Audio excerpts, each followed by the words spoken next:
rero bantu banjye kuri Rashim TV, ibuka ukande subscribe ubundi twibanire. Ubu ngiye kubereka uburyo wakinjiza ibihumbi 5 abantu birirwa babeshya babacurika bababeshya, bakababeshya uburyo wakorera amafaranga. Noneho ngiye kukwereka uburyo wakorera amafaranga online binyuze mu kureba video.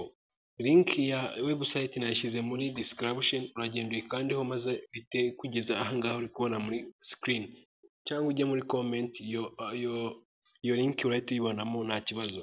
Twihuse cyane rero reka dutangire. Ndabizi abantu baba badafite umwanya, kubera ko ubona account ufitemo urahita ukanda hano kuri create an account. Uri kumva kanda hano kuri create an account, ariko kubera ko ngewe iyo account nyifitemo ndaza nuzuze hano.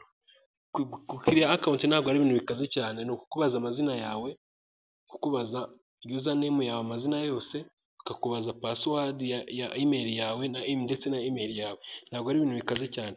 Twihuse cyane ndaza nite nkanda hano kuri email, ndaza wandikemo email yawe Fabrice. Email yanjye ni Fabrice Shimirwa Shimirwa 8@gmail.com. Nshinze nshyiremo na password.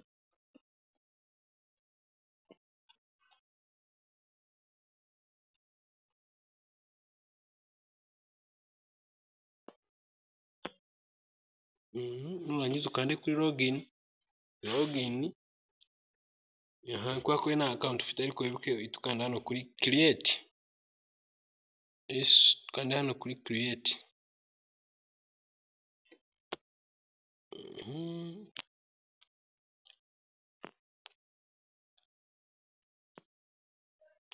Kubona email yanjye bashaka kuyanga.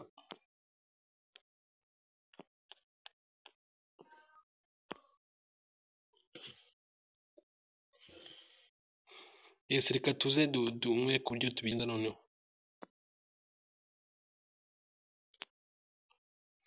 Uraza ukande hano kuri create an account. First of all, reka tuze dukiriye account noneho igire inzira kugira ngo twese tunayibone. Reka nze dukiriye account. Uraza ukande kuri create, urumva? Kande create, yes. Nurangiza kandi ushyiremo amazina yawe, full name, amazina yawe yombi, Fabrice Shimirwa niko wanyita. Username urandikamo @Fabrice. Yes, ngiri ryamaze kwishyiramo. N'undi urandika izina ryawe, wongere umanuke hano hepfo kuri username, wongere ushyiremo email Fabrice Shimirwa, ushyiremo email ya telefone yawe, password ushyiremo password ya telefone yawe.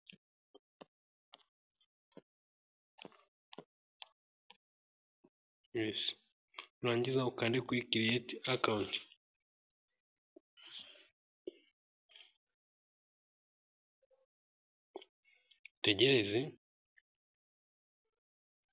Tegerezeho gatoya. Tegereza ubundi dukomeze turebe, tukwibutsa ko link iri muri description. Yes, urakora email itarafashwe, barambwiye ngo iyo email yawe yarafashwe. Reka nze dukomeze indi yanjye. Indi email mfite mwaha ni Edouard, ariko iyo email rero tuyishyiramo birahita bikunda nta kibazo kabisa. Kandi nashyizemo email yanjye, ka turebe.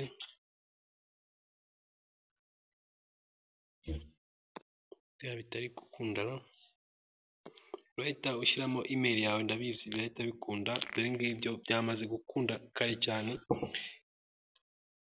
Yes, uri kubona ko uranuka hano hepfo nyine, ukomeze urebe.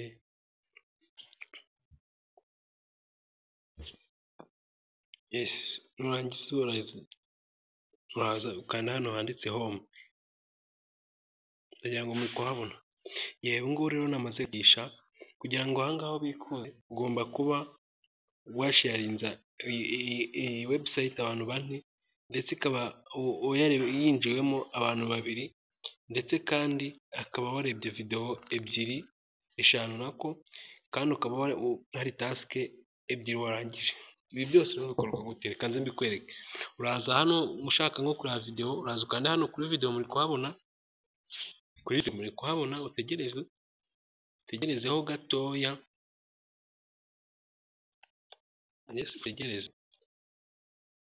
tegerezaho gato, tegerezaho gatoya.